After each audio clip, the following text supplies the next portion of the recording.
plans to prosper you and not to harm you, plans to give you hope and a future. So diri sa Living by Faith Global Mission Assemblies of God ka mga dagantag mga bata diri na mga bright. No, salamat sa mga bright food nga mga ginikanan. So, ato silang i-acknowledge tungod kay grabe nilang effort sa ilang pag-eskwela.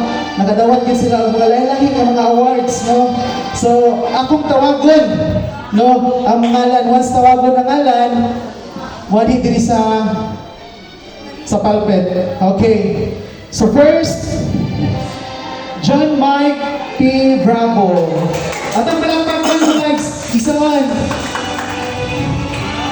Congratulations. Congratulations, John Mike. Israel B. Usores.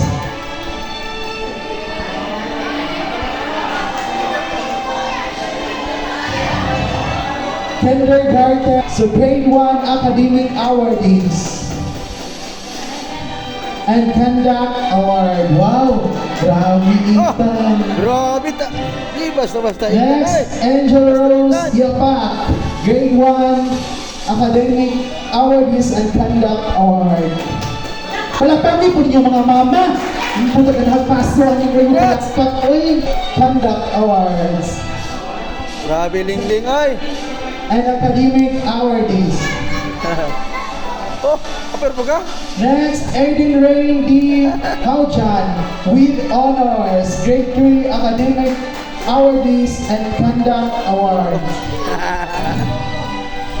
Haujan with honors, grade 7, Grabe. grade 7. Gabriel D.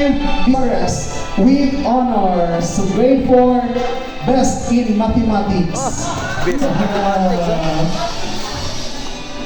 Next, Leon Lay L. Galarpe with honors, grade 6. Congratulations. Congrats! Janira E. Picolados, grade 10, moving up, special awardee. Sa mga award ani? Di madaog. Jomar Madaog. A. E. Picolado, Senior High, graduating class, batch 2024-2025. Mike M. Kasagan, Senior High School, graduating class, batch 2024-2025. So,